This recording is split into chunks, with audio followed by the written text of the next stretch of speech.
These rankings cannot be disputed. This is how the ACC is going to finish this year.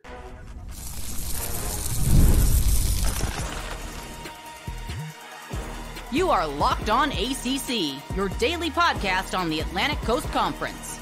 Part of the Locked On Podcast Network, your team every day. And by the way, these rankings are already getting disputed by other ACC hosts around the network. We'll talk about that. Thank you so much to the everydayers for making Locked On ACC your first listen and your first watch today. We're available free wherever you get your podcasts. We're free on YouTube. We're part of the Locked On Podcast Network, your team every day. Today's episode is proudly brought to you by Gametime. Download the Gametime app, create an account, and use code LOCKEDONCollege for $20 off your first purchase. Terms apply. Well, Kenton, we went a little bit against the grain, you and I, in putting together our preseason ACC rankings 1 to 17. We didn't go chalk with the preseason media rankings like some other outlets did. No, not at all. I mean, there are certain folks that we believe in. There are certain folks that, in the words of one Jay-Z, we don't believe you. You need more people. We don't care what you've done in the past. We don't care what we think you're going to do in the future. It's about what we think you're going to do this year. Just this year alone. That's how we got these rankings. And, you know, we got a little frisky here. We got some things going on here that everybody might not like, but damn it, we did it anyway, Donno. So here's how it lays out. I'll start with number 17 and work our way up here to number 1. Stanford Cardinal comes in at number 17. By the way, I noticed that like Stanford media are like very concerned with ACC fans, like making sure, hey, we're the Cardinal, not the Cardinals. So it's like they're very. I'd be more concerned with the product I'm putting out on the football field, but I know they're very concerned with the pluralization or not of their mascot, which is not a bird; it's a tree. At number 16, you've got the Wake Forest Demon Deacons. At number 15, Boston College, and our guy, we're going to have him on next week. Our guy AJ Black is not too happy about Boston College being so near the bottom. Virginia at number 14.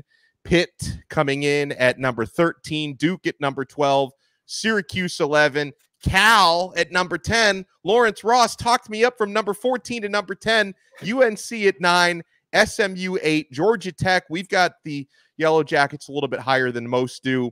Louisville at number 6, Virginia Tech at 5. We've got them a little higher than a lot of outlets do. Clemson at number 4. We've got them lower than most. NC State at number 3, higher than most. Miami, number 2, a little bit higher than most. And Florida State at number 1. Now, Kenton, I know my Locked On Canes listeners are not going to be too happy that I agreed to allow the Seminoles to be number 1 on the rankings. But in my view, to be the man, you've got to beat the man. You got to beat the man. They're Absolutely. the defending champs. A lot of different players as well, but a lot of good players. They're very well coached. We'll see what happens. But until proven otherwise, we've got the Seminoles at number 1. They have the least questions to answer, period. They have the track record of winning the ACC last year working for them, so it's hard to dethrone them in that way. When you look at Miami, who we always ask, is the chemistry and is the culture going to be there? You look at NC State when it's like, can you stop stepping on the rake? Can your existence stop being an episode of Tom and Jerry where you're going to end up saying, yow, pretty soon in there, right? I mean, that's just the reality. Clemson's got the biggest question mark that there is out of all of the top 5 in that quarterback position. What are we doing? Yeah, I know everybody's going to say, oh, you know, Klubnik got it together at the end of last year. If you watched the game, I did watch the games. I'm telling you right now, I'm not convinced. I'm not convinced the way I am with Kyron Jones. I'm not convinced the way I am with Grayson McCall, with Cam Ward, with DJU. I'm not convinced on him. So that's where you look. What you're looking at there. Virginia Tech, I mean, they have the most returning production in the ACC. Yeah. But again, it's not just about returning production. It's about what can that production that's returning, what can the guys who are returning do? And again, you know, you hope that Aeneas Peoples takes that next step in terms of the interior D-line. But last year, he wasn't a starter at Duke. He was a rotation guy. He was a really high rotation guy. Let's be clear about that. Let's not make it seem like he was the 5th guy in at defensive tackle. But he was not. Dwayne Carter was the show there at defensive tackle last year. So it's not like he was the guy that people wrote in their playbook or in their game plans. Stop Aeneas, win the game. He wasn't that guy. So Your question for Virginia Tech, can you be physical enough defensively to do what you want to do? Can Ali Jennings stay healthy enough to be a consistent weapon for Kyron Jones? Do you think we might be sleeping on Louisville a little bit too much? Because I feel like, and it's not just us, like it's not just you and me, but I feel like they've just been like dropping spots in people's minds preseason just because of like all the negative headlines about all the players that transferred in January, then transferred right out in April, because they could still be a really good football team, Kenton. But I just feel like there's a lot of negative mojo up in the Ville. So here's the thing, right? If we were ranking this based off floor, like, hey, their worst case scenario, where do all these teams end up? Louisville would be higher. We're not basing on that. Where you and I are not floor guys. We are much closer to ceiling guys than we are floor guys. And in terms of Louisville's ceiling, if you were to say all of the top 6 teams were to have their best season that they could possibly have, who out of that group do you see Louisville beating handily? Maybe Virginia Tech? Maybe. Yeah, maybe. I think that's it. I don't think that you look at any other 4 and you say they play a similar level of game. Louisville has an advantage there, you know. And Louisville has some pieces that I like, some that we'll talk about later in this episode today. But I struggle with the idea that if they're firing at their best clip and everybody else is firing at their best clip, they could beat anybody, or they should beat anybody in the top 5. Can they beat anybody in the top 5 if they're rolling at their highest clip? Sure. Will they? If you say, hey, do you feel comfortable taking that bet? Not so much. You know, we have Miami a spot higher than most. Most of the rankings have Miami 3rd after, you know, Clemson, who we have 4th, actually. And just like, obviously, I'm probably a little bit biased towards Miami, but let me offer this objective justification for Miami being so high, Kenton.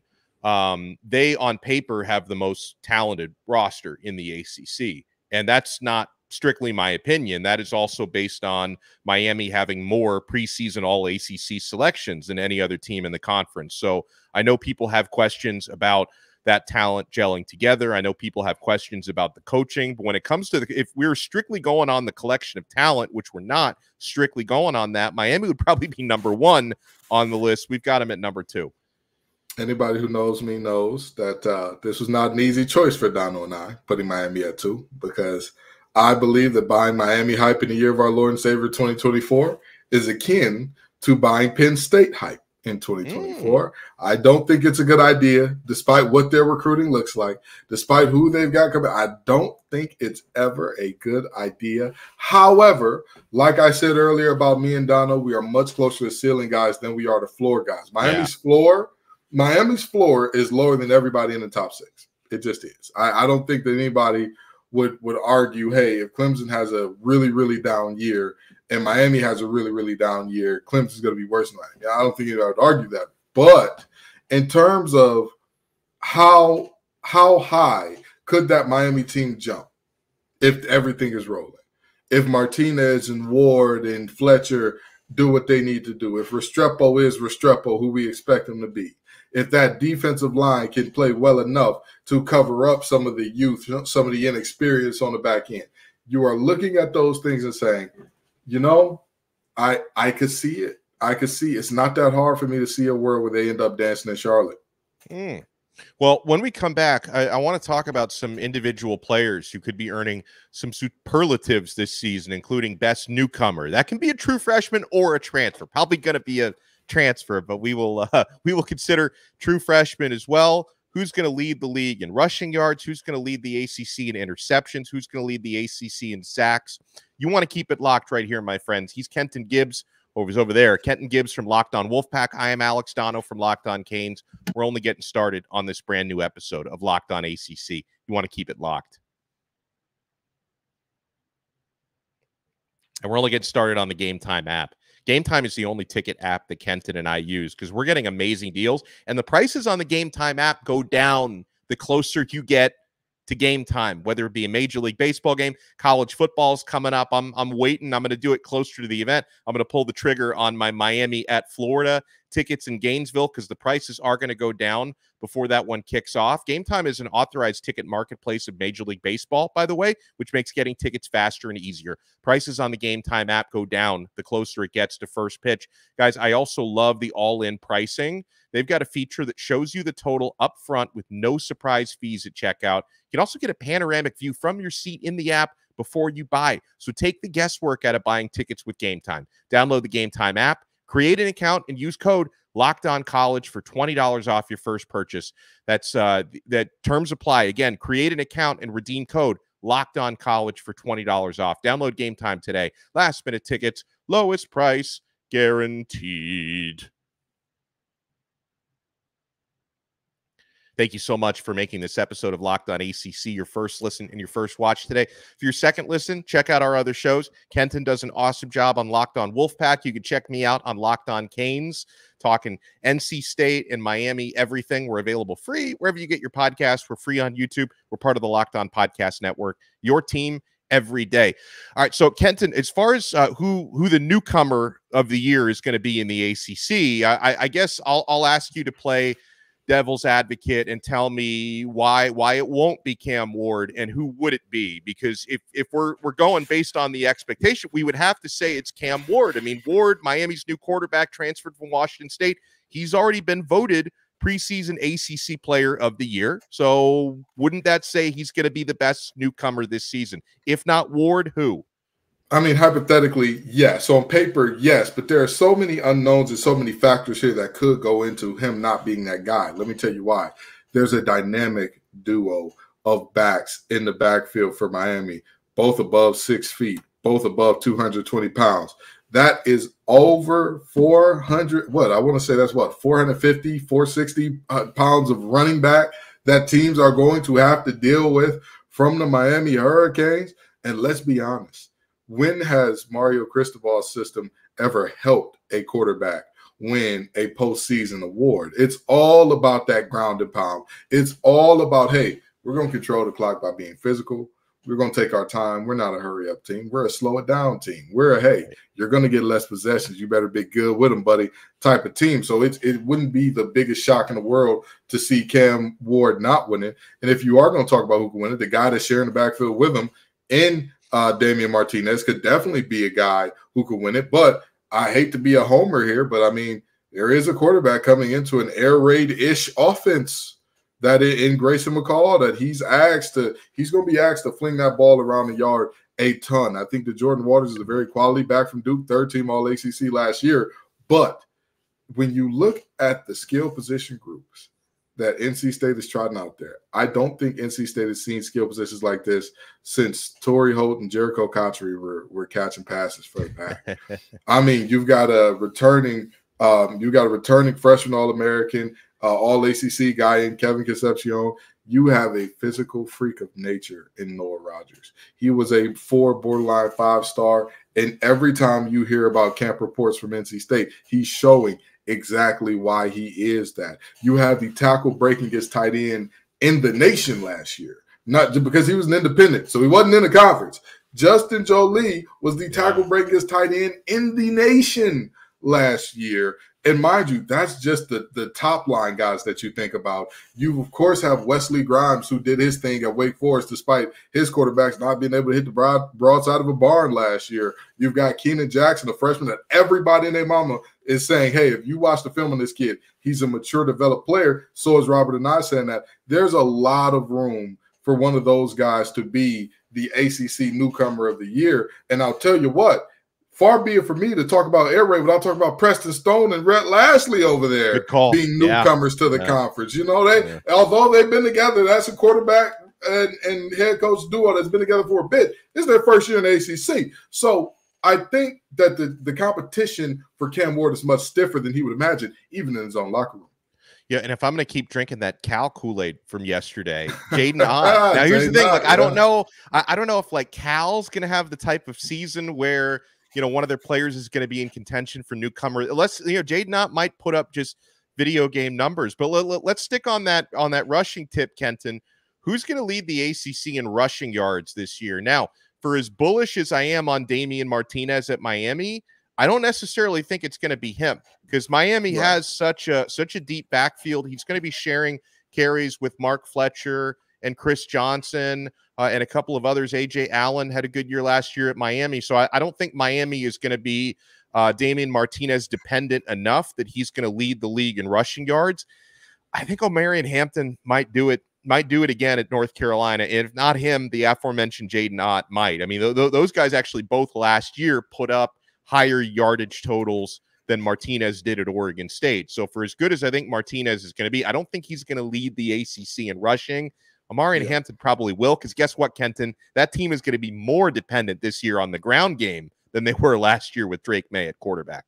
So Jaden Ott did something extremely special last year. If he was in the ACC, he would have been one of the leaders in rushing, despite the fact that his offensive line graded at slightly, I want to say just a hair below average in terms of their PFF run blocking grades. So what is that saying?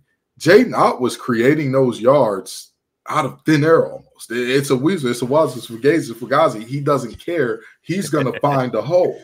And that is what makes Jaden Ott so special. But even beyond that, it is the fact that he, more than any other back in this league, we don't have a single back. We have, I would say, individual players here and there, but I don't think we have a single back in this league more explosive than Jaden Ott. So now it comes down to one of two things, because Martinez is eliminated by the fact that it's a lot like how I said Cam Ward has the potential to get eliminated by how good his teammates are. I think the same thing happens with Martinez. I think that the ball is split too much between quality backs.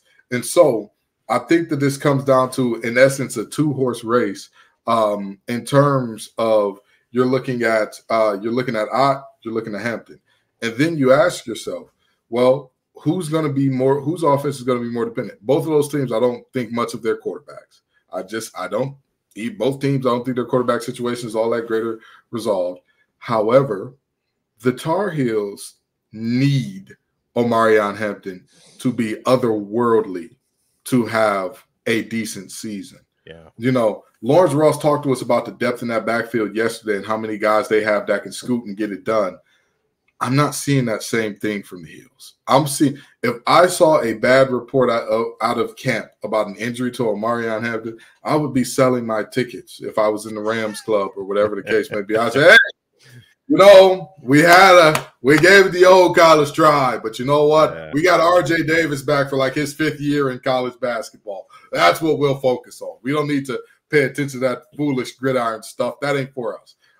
So I believe that Omarion Hampton will be the leader solely from a standpoint of he's going to get a ton of carries, and that team is going to lean on him heavily in order for them to be any type of successful. Let's talk defense when we come back. Sacks, interceptions. You want to keep it locked right here. We're not done yet on this brand new episode of Locked On ACC.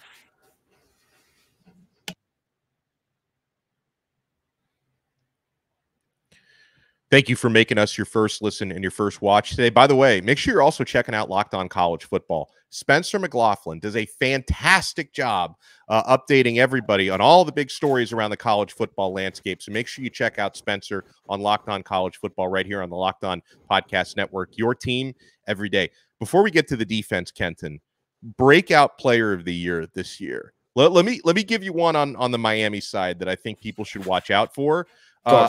Miami's receiving tight ends last year, virtually non-existent. 18 combined catches the entire year. A lot of that had to do with Elijah Arroyo being hurt for the entire season. The dude is so healthy now that despite having a surgically repaired knee, he's not even wearing a knee brace anymore. He's moving very well, has increased his size, looking really good in practice. I think there's going to be more of an emphasis to getting the football to tight end. So Elijah Arroyo on Miami, number 8, is somebody that I will watch out for this year for breakout player of the year. Who's getting your attention? I'm looking at Byshaw Tootin in terms of being he can make a jump. There's another level he has to hit as a running back. I think as a return man, he showed last year how dynamic he can be, how special he can be in that regard. But I think that if Pride wants that team to accomplish what they can, if they are to hit their ceiling, Byshaw has to be a very important part of that. If he is not, they would not be special. Another player that I think can be in there, he's a guy that I think no team, you know, we talk about how much UNC is going to have to lean on Omarion Hampton. No team needs to lean on one player more than this guy. And this guy is going to be pivotal to that team's success. Whether or not he starts will tell us all that we need to know about whether or not this team's going to be good. It's Virginia Tech's rivals, Anthony Calandria. If Anthony Calandria is showing up and showing, he is Virginia's only hope. And I mean that. I mean that very genuinely. I know that they have some big body receivers that they're bringing back. I know that they have some guys on the outside who are, they're fine players. That team does not have the type of horses in the stable at any level to say we can have all right quarterback play and we'll get what we need. Anthony Calandria is their best shot at making a bowl game because, again, he's going to make those boneheaded plays where you're like, oh, he's a true sophomore. He should know better, but he won't. But he also has that it factor. That it factor that he makes you want to look at the screen. He makes you that little bit of Brett Favre in him where you're just like, no, yes, that's what I love to see if you're a fan of the Who's. So I think both of those guys have a very good chance at being the breakout players for this season. And I'll tell you what, Oronde Gadsden, I know that we don't have comeback player of the year, but he could reestablish himself as like hey, I know y'all forgot about me. I am him in this conference at receiver, at slot, at tight end, at H, Y. Don't matter where the hell you put me. Just give me the ball and let me figure it out. Because while he is an extremely tall guy, he's really good with the ball in his hands after the catch, which is rare to see with guys that tall. Normally, they're like baby giraffes when they get the ball in their hands. It's like, oh, that's a fairly easy guy to bring down. Not Oronde. He is a guy that, hey, if you try and mess around with him, you will catch a clean stiff arm, and you will be looking at the back of an orange helmet headed towards the end zone. So for interceptions and sacks, for INTs, I'm going to go with R.J. Mickens, the safety from Clemson. The last couple of years, that's been Kam Kinchens at Miami. He's moved on to the NFL. I think Mickens had 3 INTs last year. I think he could be in maybe the 5 or 6 range, enough to lead the conference this year. And then for sacks, how can I go against Ashton Gillote at Louisville? For him to repeat at that? I mean, somebody can prove me wrong on that, but he seems like the obvious choice. Ashton Gillote is absolutely the obvious choice because, again, the way that Louisville uses him is terrifying if I'm an offensive coordinator. They find your weakest blocker with him. They attack your pass blocking scheme with him. Beware the hair is very real because when you see number 9 and all that flow coming, just know you're the worst pass blocker on the offensive line if he's lined up in front of you, which he has enough power to take advantage of mismatches on the inside that he can use his speed to get around guys, but he also has enough technique and speed to get around the edge if your tackles are lacking in terms of what they're doing in their protection. So I think that Ashton is absolutely the guy for that. And I'll tell you what, I know that I mentioned Virginia Tech once in here. I'm going to say it again. I think Dorian Strong is going to be a guy. It's a strong choice. A chance. He is a strong choice, one would say, for him to lead the conference in picks. Because, again, I think that he has established himself as the best athlete out of all the defensive players in the conference. I think this is the year where he establishes himself as the best or one of the better football players, right? I think there's a difference between the two, and I think this year he establishes himself and shows, hey, I'm not just a guy who can run fast and jump high. I'm a guy who has amazing ball skills. I'm a guy who can play discipline. I'm a guy who can bait quarterbacks up, but it will also find a way that when they make that bad decision, I'm going to hurt you. It's going to sting when you make that bad decision. I'm on this side of the field. So there you have it. These predictions cannot be disputed. But if you'd like to dispute them, the comments are open. You guys will dispute them anyway. The comments are open down below. Make sure you smash that like button. If you're watching us on YouTube, subscribe to Locked On ACC. If you listen to the audio version, make sure you subscribe on Apple Podcasts, Spotify, Odyssey, wherever you get your pods. Make sure you also check out Locked On Wolfpack and Locked On Canes and all the awesome shows right here along the great Locked On Podcast Network. Your team every day.